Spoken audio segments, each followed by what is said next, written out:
What's up guys, it's me, Strawhead Nate, and I'm back this month with a new Boruto video after my long break. And here we have chapter 16 titled Wild Beast Cubs. And that title is in reference to the Shinju because their intelligence and maturity level is revealed in this chapter.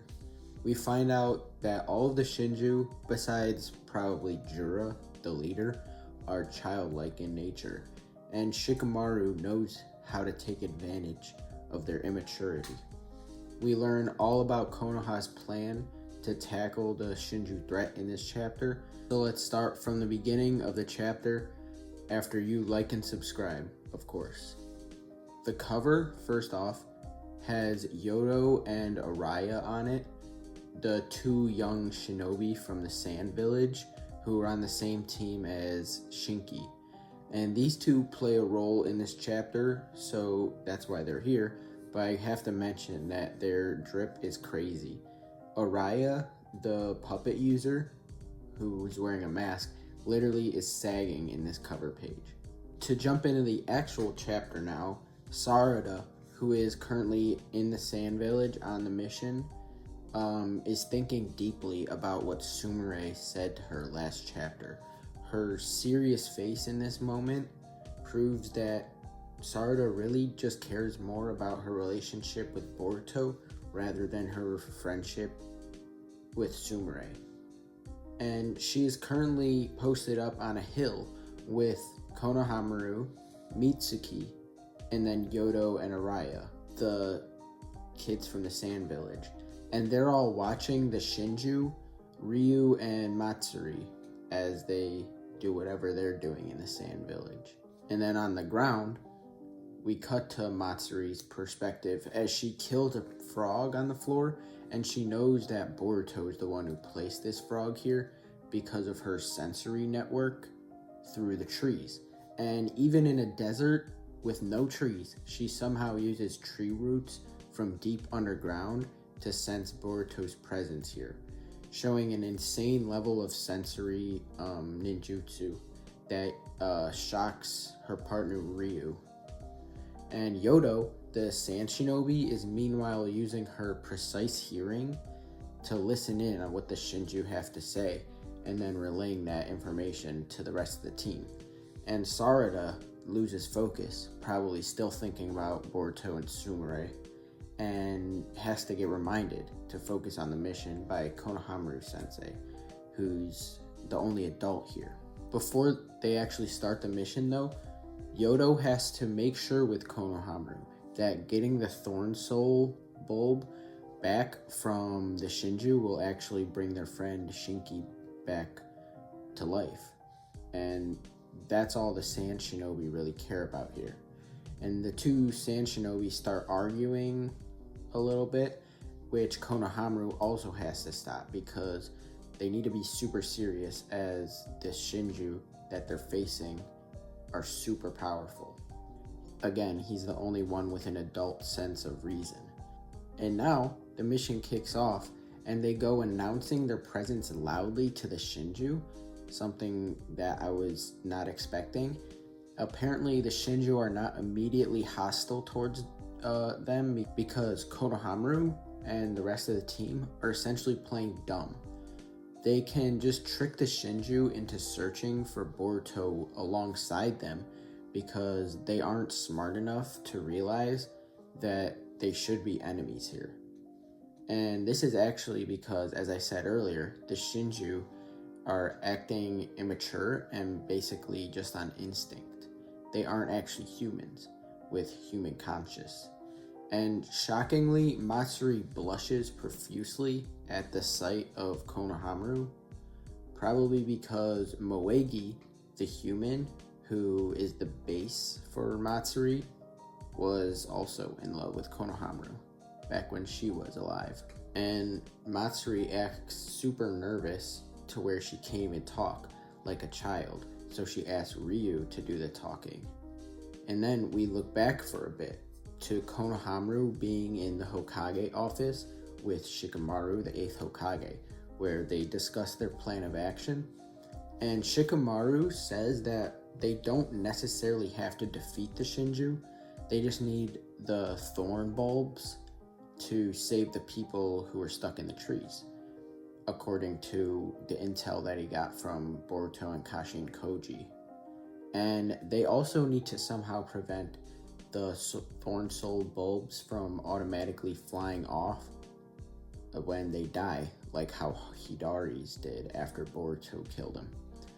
But Shikamaru then lets Konohamaru know that the Shinju are not intrinsically evil, which he learned from his intel as well. They are more like wild beast cubs, the title of the chapter, with the potential to be evil, but just not yet. And since they merely act on instinct, Shikamaru proposes a devious plan.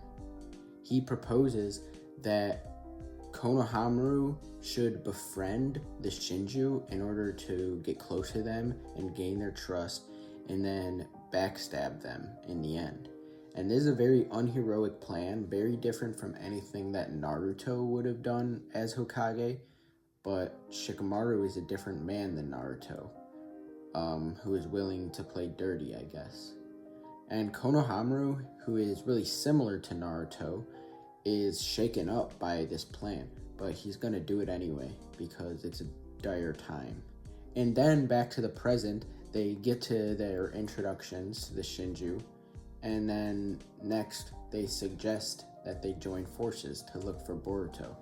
And the gullible Shinju, both Ryu and Matsuri, agree.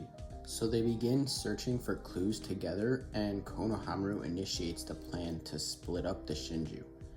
In order for their manipulation tactic to work, he can specifically talk to Matsuri alone pretty easily, since she's super infatuated with him, to the point where she can't even breathe. So Mitsuki and Sarada go alone with Ryu, while Konohamaru goes with Matsuri.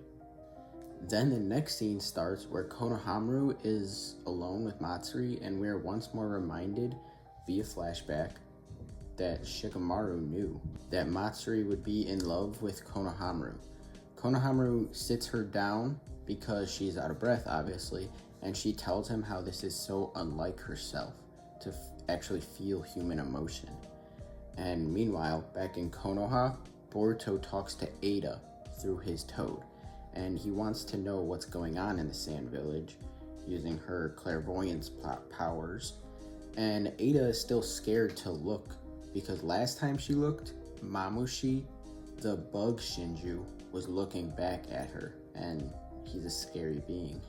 But Boruto tells her he won't be there this time and not to worry. Now Boruto, who is in one of Orochimaru's hideouts, asks his master, Kashin Koji, about the percentage of failure of the mission in the Sand Village, and Koji is actually pretty confident.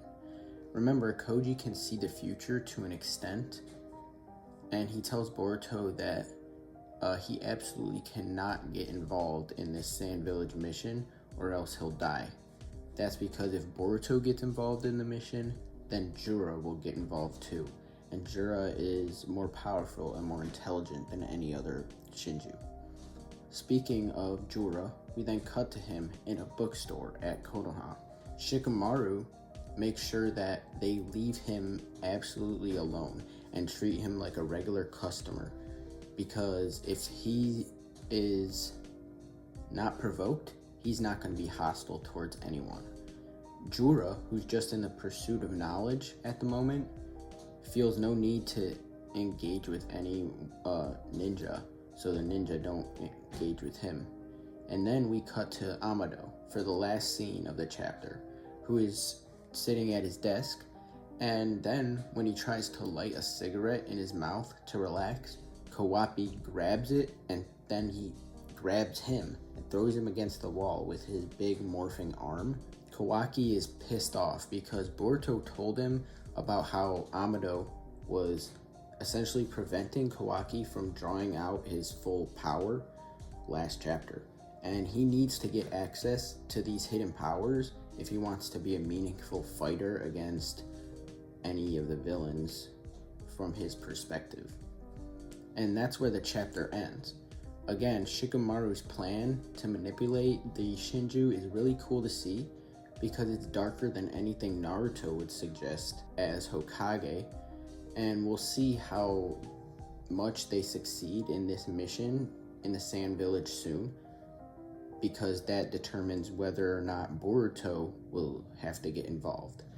And other than that, we might see something big from Kawaki next chapter, because he's been essentially a non-factor in this arc because he's not powerful enough to do anything. So we'll see how his hidden powers get drawn out next chapter, next month. And I'll probably be here to make a video about it. So if you made it to the end of this video, thanks for watching. Like and subscribe to show your support, and I'll see you in the next one. Bye.